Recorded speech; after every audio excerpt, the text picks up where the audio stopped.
Hello, welcome to another podcast from seakayakpodcast.com. Obviously, this one is different because, well, it's a video.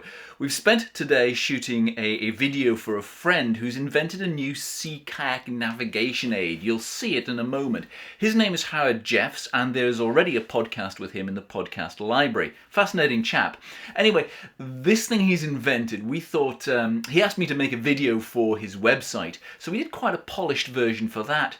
But afterwards I thought, I think just sea kayakers generally would be interested in this. So we did another rather rough and ready, cameras in shot, all that kind of thing, and that's what you're about to see in this podcast, which is about 7 minutes long. Hope you enjoy it, and I hope you do not think it is an advert, because this site is not designed for people to come on and try and sell stuff at you.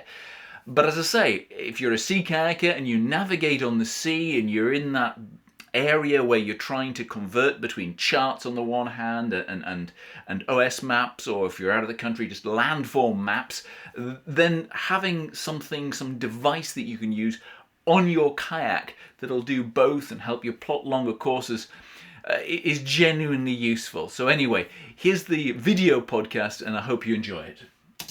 When did you get the idea for this thing? Many moons ago. It's sort of developed over a period of years. Some good friends, level 5 coaches, have chipped in along the way and sort of given some input, and then I've lost enthusiasm, and then somebody's asked me how is it going again, and it's fired me up again. So it's eventually sort of reached a conclusion. Finding someone to print it and also finding something that would be suitable has also posed me a few problems, but I'm pretty pleased with the device so far. But you have to do, let's have a quick look at it here. You have to do loads of work with it. You see my camera shadow in shot. This is not a flashy video, by the way. You have to do lots of work. It doesn't come out fully formed. There's a lot of handiwork that you need to do. There's some finishing off. There's some holes to be drilled and some cleaning up before I can send them out. But yeah, that's slowly getting better and quicker. Right. So tell me how it works. What's it designed to do, actually? The problem with a conventional plotter is they're normally very rigid. You can't really use dividers on a spray deck or on the deck of your kayak, and so it's finding something that would have the flexibility to work over the deck of the kayak or on your spray deck, but also it's got a long edge, whereas a conventional sort of compass or the plotter, which quite often a lot of people use, these are not very long for doing even just a short crossing of maybe a couple of hours. So we've got an example. So for example, crossing from the northern end of Rum here to Soe, about 1 hour and 3/4, 2 hours. This is not sort of long enough to sort of for me able to draw an accurate compass bearing or measure off the distance very accurately. If it was thick fog, I'd want to be pretty precise there. Whereas here, I can use the edge of the protractor, and then I would draw a quick line with my pencil. Mm-hmm. And that would be conventional sort of navigation that we do. You then work out the angle of that. I could then work out the angle using the protractor within the compass rose, which is on the device. If I zoom in there, we can see you've got the angle. Right, okay, so that would be the normal way of doing it. That's entirely normal, yeah? In a kayak, you're probably not going to have a pencil.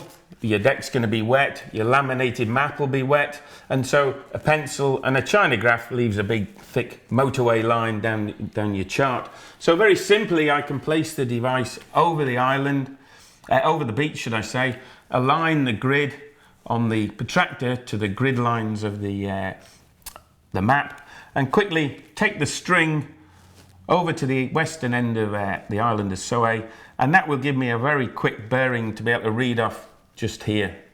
It's just struggling to focus there. There we are. Oh, I see. So you read it off on there. Okay. And that's really quick, sort of quick. It's not a quick and dirty way of doing it. It's just a quick and accurate. It's a pretty accurate method of doing. And again, the string then allows us to measure the distance very quickly. I can then just put the start point, the end of the string at the beach, and the finish point, the western end of Soe, and then just measure off the distance here on our kilometre scale. Or conveniently, if I want it in kilometres, I can use the right-hand scale, 11 kilometres, or flip it round and there's a 1 to 50,000 nautical miles scale, which again I can measure, and it's just over 6 nautical miles. The edge, this is been made purposely. It is about 3 nautical miles in length, or 6 kilometres. So I can measure quite quickly here 1 hour's worth of paddling and about 3/4 of an hour's worth of paddling. I suppose the clever thing about this is it works equally well on the chart you've got there. Exactly the same. There's no difference. If we open up the chart, This being a 1 to 50,000 chart.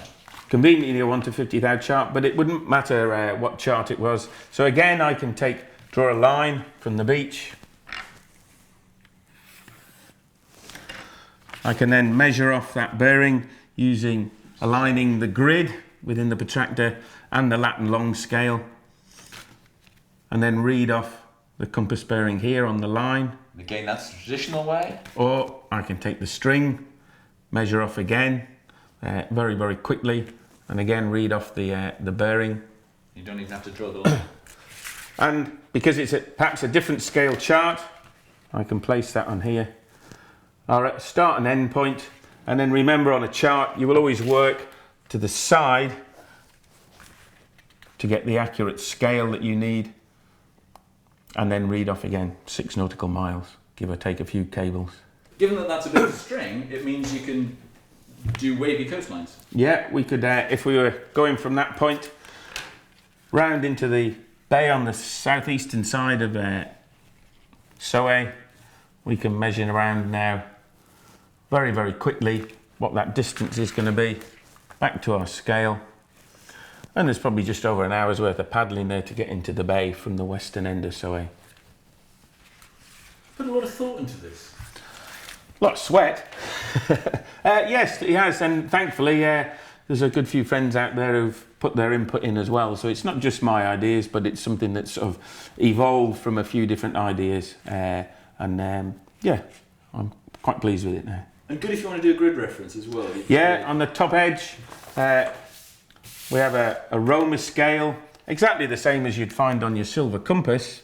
This one, in fact, is exactly the same here. If we're on a 1 to 50,000 map, and we can then very, very easily take a grid reference by working from the bottom corner of our grid square. We're looking at the grid reference on the end of the island here, and we can then place that on there, read off along this way, and read off our northings, and that'll give us a very accurate 6-figure grid reference on a 1 to 50,000 map. So, when you're buying the Porsche, not through selling these. how much are they going to cost? They'll work out $14.95, including post and packaging within the UK. Right, and how do people buy them? Just log on to the website, www.howardjeffs.com. www.howardjeffs.com, and that is the only advert in this podcast. And I hope you thought that was interesting. I know I did. Normal service will resume with the next podcast, which will be an audio-only podcast. I'm Simon Willis. Thank you for listening and for watching on this occasion. Goodbye.